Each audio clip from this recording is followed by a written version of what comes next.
ایک نوجوان تھا، حسین و جمیل تھا، اللہ نے حسن عطا کر رکھا تھا بڑا. اس نے جب بھی نماز پڑھنے کے لیے آنا نا تو راستے میں ایک عورت تھی، اس کی نظر پڑتی.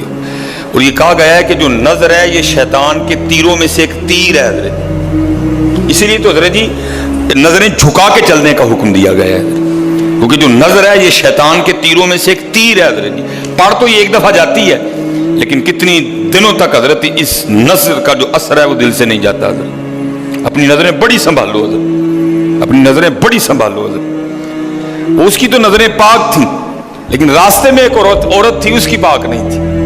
اس نے آتے جاتے جاتے آتے آتے جاتے اس کو دیکھنا، شیطان نے اپنا کام کرنا شروع کر دیا. اس نے ایک دن کیا کیا، اس نے اپنی خادمہ سے نا اپنی خواہش کا اظہار کیا، میرا دل کرتا ہے کہ اس نوجوان سے نا تنہائی ملے. لیکن ملے تو ملے کس طرح؟ وہ جو خادمہ تھی ذرا پکی عمر کی تھی، اس نے کہا یہ تو کوئی مشکل کام نہیں ہے، آج ہی رات کو بات بنا دیتی. وہ جب عشاء پڑھ کے وہ نوجوان مسجد سے نکلا نا، وہ خادمہ راستے میں کھڑی ہو گئی. اس کو روک لیا، اس کو 2-3 احادیث سنائیں، 2-3 آیات مبارکہ سنائیں کسی کے کام آنے کے حوالے سے. ہمارے گھر میں مرد کوئی نہیں ہے، کچھ وزنی سا سامان اٹھانا ہے، اگر آپ اٹھا دیں تو بڑی نوازش ہوگی، اللہ راضی ہوگا، اللہ کے رسول راضی ہوں گے. کوئی مسئلہ نہیں. اسی طرح ہوا حضرت. وہ گھر لے گئی، پچھلے کمرے میں لے گئی. وہ جیسے کمرے میں داخل ہوئے وہ عورت پہلے موجود تھی. اس نے جناب اندر سے چٹکنی لگا لی اور اس کے سامنے اپنی خواہش کا اظہار کیا.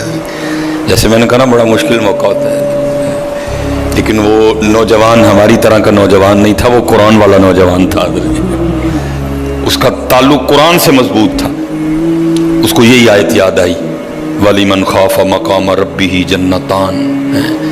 جو اپنے رب کے حضور کھڑا ہونے سے ڈر گیا، موقع بھی تھا، طاقت بھی تھی، عمر بھی تھی، خواہش بھی تھی، پھر بھی ڈر گیا. نہیں، میرا اللہ دیکھ رہا ہے، میں کل اپنے اللہ کے حضور کون سا منہ لے کے جاؤں گا، کس طرح اللہ اور اللہ کے رسول کی بارگاہ میں کل جاؤں گا.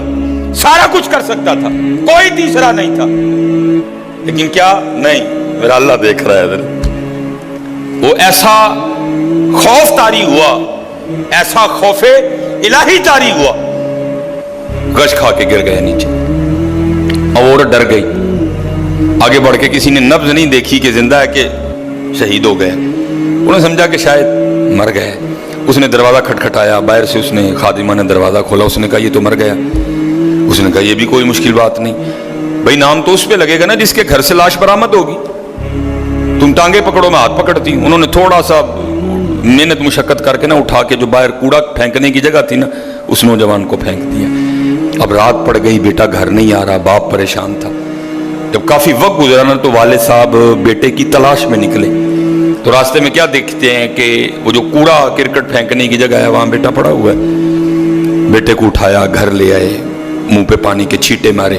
بیٹے کو ہوش آئی. باپ نے پوچھا پتر کیا ہوا؟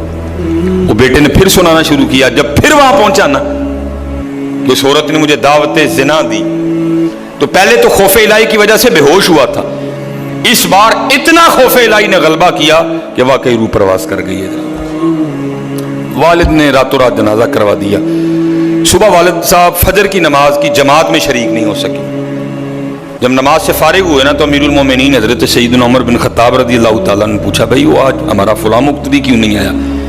لوگوں نے ساری بات سنائی. حضرت جوان بیٹا تھا، انتقال کر گیا، رات ہی کو جنازہ ہو گیا، شاید اس وجہ سے حضرت نہیں جماعت میں تشریف لا سکے. آپ نے فرمایا چلو اپنے بھائی کے غم میں شریک ہوتے ہیں. حضرت سیدنا عمر فاروق رضی اللہ تعالیٰ عنہ آئے، باتیں ہوتی رہیں. آپ نے بیٹے کے انتقال کی وجہ پوچھی. بیٹے نے ساری بات سنائی. آپ نے فرمایا اچھا تیرے بیٹے کا انتقال خوف الہی کی وجہ سے ہوا ہے؟ تو اللہ تو فرماتے ہیں وَلِمَنْ خَافَ مَقَامَ رَبِّهِ جَنَّتَانِ. اور جو ہمارے رب حضور کھڑا ہونے سے ڈر گیا اس کے لیے 2 جنتیں ہیں. تو چل پھر مجھے ذرا اپنے بیٹے کی قبر پہ لے کے چل. حضرت ہے لکھا ہے حضرت عمر فاروق اب اس کے بیٹے کی قبر پہ تشریف لے، اس کی قبر پہ کھڑے ہو کے اس نوجوان کو باہر سے مخاطب کر کے فرماتے ہیں، اللہ فرماتے ہیں وَلِمَنْ خَافَ مَقَامَ رَبِّهِ جَنَّتَانِ. اور جو اپنے رب کے حضور کھڑا ہونے سے ڈر گیا اس کے لیے 2 جنتیں ہیں. اے نوجوان اب آگے تو بتا اللہ نے تجھے